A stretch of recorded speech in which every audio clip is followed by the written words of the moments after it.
Fala aí, pessoal. Vamos aí para mais uma aula, dessa vez Brasil, tipos climáticos, né, pessoal? Já vimos aí que os diferentes tipos de clima que ocorrem em nosso país são devido a vários fatores, né? É relevo, é latitude, maritimidade, continentalidade, configuração geográfica. São vários os fatores, né, pessoal? Então acabam criando situações climáticas não homogêneas, né? Situações diferentes. Por essas e outras que o Brasil apresenta tipos climáticos, tipos de climas diferentes, que nós veremos nessa aula agora, ok? Dá uma olhadinha nesse mapa aí, pessoal. Domínios ou tipos de clima no Brasil, certo? Você vai ter aí, moçada, 6 diferentes tipos climáticos, né? O equatorial, o tropical típico, o semiárido, o tropical de altitude, o subtropical e o tropical úmido litorâneo. Nós vamos trabalhar aí um por um dessas pecinhas aí, tá, pessoal? A começar do clima equatorial que vocês estão vendo aí na cor verde. Só que, galera, antes de qualquer coisa, antes de iniciar, tá, o clima equatorial, eu gostaria de frisar muito para vocês a importância de saber interpretar esse tipo de gráfico que vocês estão vendo aí. Esse gráfico ele é chamado de climograma. Climograma. Ele é um gráfico importantíssimo. Por quê? Porque ao mesmo tempo, para a gente, ele consegue passar informações a respeito de um dado local, mas que tipo de informações? Quantidade de chuvas distribuída ao longo do ano e também a temperatura média ao longo do ano, certo? Vamos aí, ó, pelos eixos, ó. Vocês vão perceber, pessoal, que o primeiro eixo Y aí tem a medida em milímetros, é a medida das chuvas, tá? Isso daí é medido por meio das colunas que vocês estão vendo aí no gráfico, estão vendo, ó? Se você olhar lá no eixo X, ó, vocês vão perceber que tem janeiro, fevereiro, março, abril, mês a mês. Então, cada uma dessas coluninhas aí é a representação da quantidade de chuva que você vai ver aí com a régua do seu lado esquerdo, em milímetros.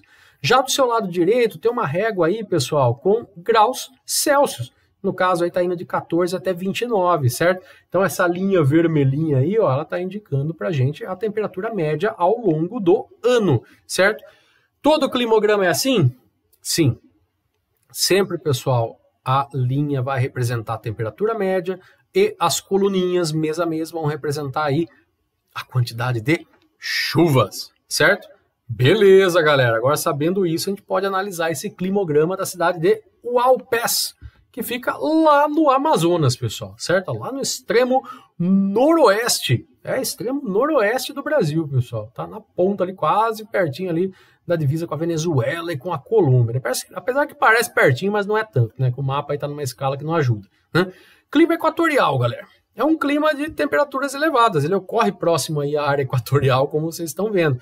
As médias térmicas são entre 24 e 28 graus Celsius. Isso significa que a temperatura não varia tanto, galera. Não tem aquela variação de inverno, verão, né? Ou ao contrário, né? Verão, inverno. Não tem.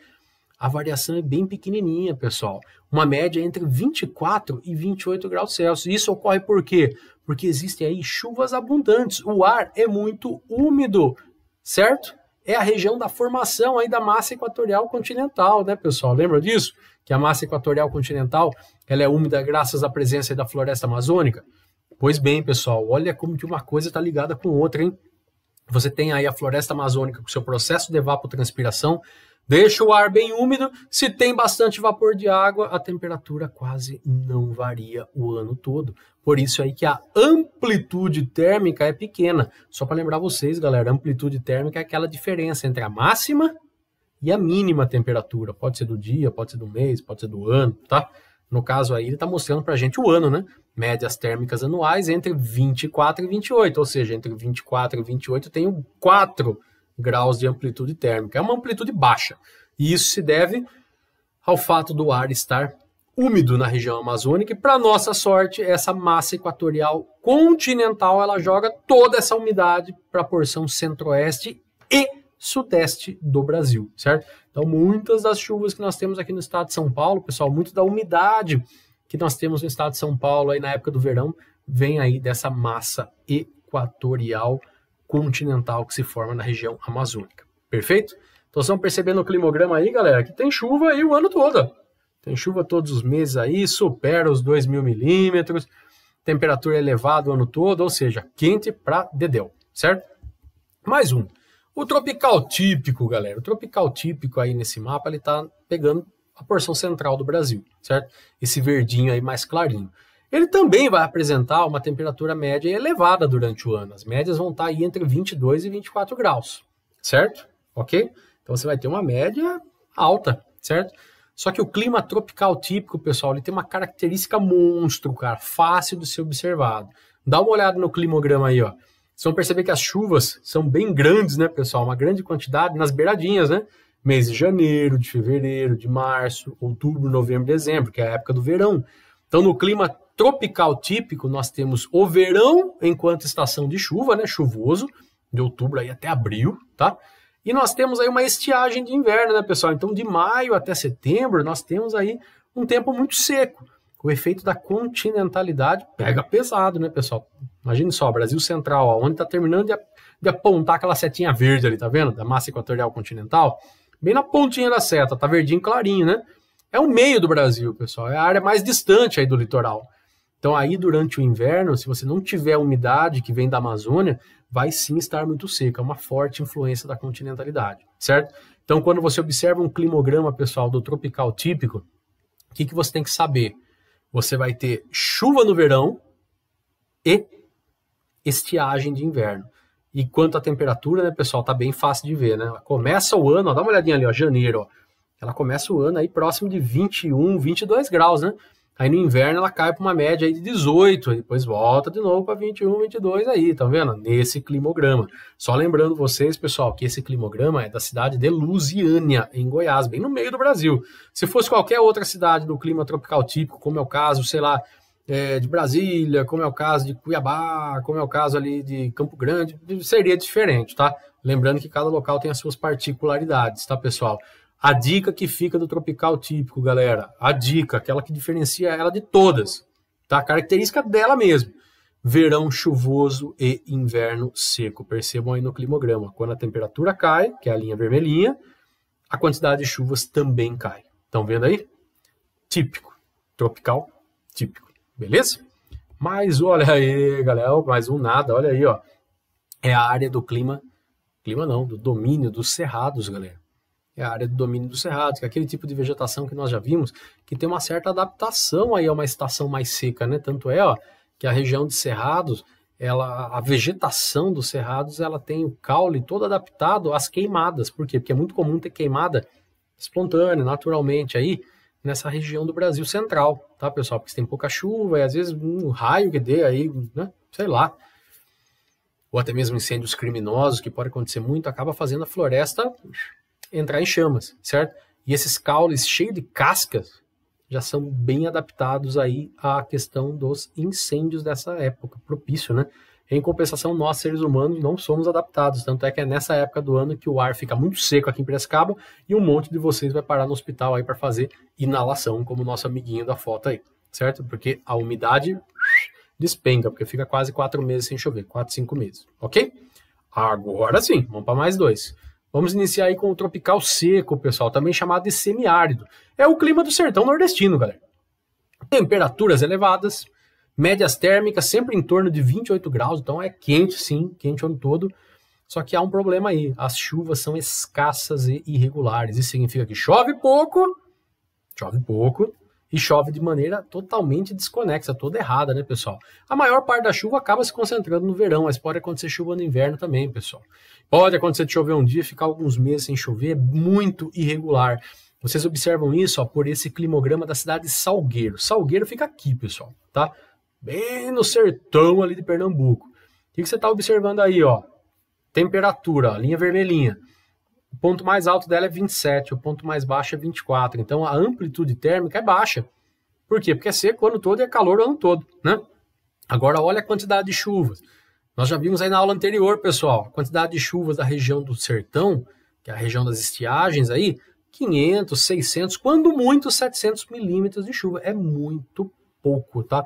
É aí que nós temos o chamado sertão nordestino, essa foto aí que causa muita tristeza, mas a foto é muito bonita. Quem tirou a foto aí foi muito feliz, né? E nós temos que lembrar, pessoal, que esse tropical seco cravado aí no nordeste do Brasil, ele tem algumas motivações, tá? Dá uma olhadinha primeiro na questão do relevo, pessoal. Essa região do semiárido nordestino, ela ocorre aqui, ó, na depressão sertaneja. Tá vendo que eu grifei ali, ó? na depressão sertaneja. Isso significa que, quando chega a massa equatorial continental, aquela que vem da Amazônia, pela direção ali da Serra de Ibiapaba, ou ainda a massa equatorial atlântica ali vinda do mar, dos dois lados elas vão encontrar obstáculos. Então o que acontece? Você tem ali as chamadas chuvas orográficas dos dois lados e aquela umidade não consegue passar aí para a direção do sertão, certo? Sem contar que massas úmidas, pessoal, tirando essas duas, não conseguem alcançar. A tropical atlântica, quando chega, já está seca. A polar atlântica não chega até aí. Então você tem aí uma dificuldade muito grande de trânsito de massas, tá? E se não bastasse isso, ainda tem a questão dos ventos alísios, galera. Então é uma região ali que tem uma certa ventania, digamos assim, e isso em alguns momentos não favorece a formação de chuva, ou quando favorece, joga a pouca umidade que tem para outros locais, desloca a umidade para outros locais. Beleza? Mais um, galera, tropical litorâneo. Esse aqui é muito louco, hein? É aquela faixinha amarelinha que vocês estão vendo no litoral ali, estão vendo? Também, por ser tropical, temperaturas elevadas, tem média térmica anual sempre acima de 22, então é quente. Só que tem uma particularidade, galera, as chamadas chuvas de inverno. Por quê? Dá uma olhadinha aí, ó, climograma da cidade de Maceió. Estão vendo aí? Maceió, pessoal, vocês vão perceber que quando a temperatura diminui no meio do ano, diga-se de passagem que diminui pouco até, né, pessoal, 6 graus aí. Quando a temperatura diminui no meio do ano, que seria o inverno, é quando você tem a maior quantidade de chuva. Vocês podem observar pelas barrinhas, estão vendo? Ó? Meses aí de maio, junho, julho é monstro, cara. São os meses que mais chove. E chove por quê? Vocês já sabem, cara. Nós temos aqui a massa tropical atlântica, que vai se encontrar com a polar atlântica e vai ocasionar o que nós chamamos aí de chuvas frontais de inverno. Então por isso que no inverno chove muito mais nessas porções aí do litoral brasileiro. Pode incluir também São Paulo aí, Ubatuba e por aí vai. Beleza? Tranquilos, pessoal, vamos aí para os dois últimos, ó. Agora a gente vai para o tropical de altitude. Galera, tropical de altitude, por ser tropical também, né? Tem um verão um pouco mais chuvoso e um inverno um pouco mais seco, né? Só que as médias térmicas já são um pouquinho mais baixas, são entre 16 e 20. Por quê? Porque nós temos o fator da altitude. Quanto mais alto, mais frio, certo? Então toda essa região no mapa do Brasil, vocês estão vendo meio marronzinho aí, que corresponde ao tropical de altitude, são áreas mais elevadas e, consequentemente, são mais friazinhas por causa da altitude, certo? Tem uma estação fria, pessoal, bem caracterizada, né? Então o inverno realmente é mais frio. É o caso, por exemplo, Campos do Jordão, né? Você vai ter uma estação chuvosa entre outubro e abril, como é o caso do tropical normal, como é o caso do tropical típico. Tem chuva de verão e o inverno mais seco. Como que você percebe isso, pessoal? Lembrando que esse climograma é da cidade de São Lourenço, em Minas, tá? Você vai perceber que os cantos do climograma, ó, que são os meses do começo e do final do ano, estão com a quantidade de chuva muito alta, né? E a temperatura também está mais alta. O que acontece depois, tanto com a chuva quanto com a temperatura? No meio do ano, ó, diminui para depois subir de novo. Só que no inverno, pessoal, diminui bem a temperatura. Por quê? Porque você tem massa de ar frio chegando por aí, e você tem o fator da altitude, que também faz aí a temperatura do ar ficar ainda mais baixa, certo? Então isso daí, pessoal, é muito observado aí em Campos do Jordão. Tá aí uma foto, quem já foi lá sabe o que eu tô falando, é uma friaca desgraçada na época do inverno. Por quê? Por todos esses motivos que eu já falei, tá? Massa de ar polar que chega até lá, altitude e por aí vai. Perfeito? Pois bem, galera, vamos pro último aí, ó. Subtropical, que seria o clima ali que predomina na região sul do Brasil, mas também pega um pouquinho, pessoal, do sul do estado de São Paulo, tá? Você já tem uma temperatura um pouco mais amena, ou seja, uma temperatura um pouquinho mais baixa. As médias também já são mais baixas, ó, entre 16 e 18. Você vai ter uma maior amplitude térmica aí, né, pessoal, entre o inverno e o verão, tá? Os invernos terão baixas temperaturas, então são invernos gelados, você pode ter geada, pode ter neve. Só que tem uma coisa curiosa, pessoal. As chuvas são bem distribuídas ao longo do ano. Pode ser que não chova tanto. Você vai ter uma chuva aí em torno de 1.500 milímetros, sei lá, 1.300 milímetros, mas chove o ano todo, bem distribuidinho. Dá uma olhadinha no climograma aí, ó. Todos os meses vocês veem que tem mais ou menos a mesma quantidade de chuva. Não tem nenhum que se destaca muito, mas todos os meses chove, não tem nenhuma estação seca. Por isso, por que acontece isso? Porque essa região sul do Brasil, pessoal, ela é, durante todo o ano, influenciada tanto por massa de ar quente quanto por massa de ar frio. Então você tem massa de ar quente e massa de ar frio o ano todo se chocando. São as chuvas frontais, tá? Então para eles é chuva o ano todo. Por que é mais frio essa região? Por que a média térmica é mais baixa? Aliás, bem mais baixa, né, pessoal? Se observa no climograma, a temperatura faz assim em São Gabriel, lá no Rio Grande do Sul, né, ó. Despenca, né, ó. Despenca. Por quê? Galera, nós estamos falando de uma região subtropical. Você está mais distante do Equador. Você está além do Trópico de Capricórnio, cara. Dá uma olhadinha no Trópico de Capricórnio. Você está ao sul do Trópico de Capricórnio. Então, é a região do Brasil, a região sul, é aquela que está mais distante do Equador. Se está mais distante do Equador, naturalmente já seria mais frio, certo? Então, por isso que você tem uma temperatura tão mais baixa. É por isso, pessoal, que nessa região do Brasil, nós podemos ver, como é o caso aí de São Gabriel, né, que é um pouquinho mais frio, nós podemos observar em Santa Catarina, não em São Gabriel, tá, pessoal? Em Santa Catarina, na região serrana, é possível a gente ver neve. No estado do Paraná é muito comum ter geada. No Rio Grande do Sul, também, na região de São Gabriel, tem muita geada, pessoal, tá? Então isso aí é muito comum, por quê? Porque é a primeira região do Brasil que é atingida pela massa polar. Lembra quando nós estudamos lá o sistema frontal, pessoal? Como eu mostrei para vocês a massa polar chegando até o Brasil? Lembra? Que ela chega ali de sudoeste para nordeste, naquele sentido diagonal. Pois bem, a região sul do Brasil é a primeira região do Brasil atingida pela massa polar. Então, quando a massa polar chega no Brasil, enquanto ela está mais forte, é o estado do Rio Grande do Sul que pega ela primeiro, que é atingida por ela primeiro. E depois você tem o estado de Santa Catarina, depois o Paraná, depois São Paulo, Minas Gerais, assim por diante, até o quanto ela aguentar, né? Porque depois ela vai perdendo as suas características, mistura com o ar quente e tropicaliza, certo? Então essa região do Brasil, pessoal, a região sul, onde nós temos o clima subtropical, nós temos aí as regiões mais frias do Brasil, ok? E só uma dica para vocês, pessoal, a capital mais ao sul do Brasil é Porto Alegre, tá? Rio Grande do Sul, mas ela não é a mais fria. A capital mais fria do Brasil é Curitiba.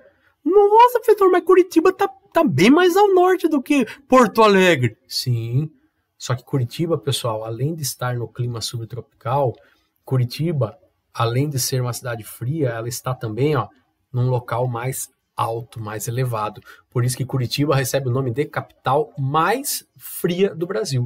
Então, Curitiba é a capital mais fria do Brasil, beleza? Fica a dica aí para vocês, ok?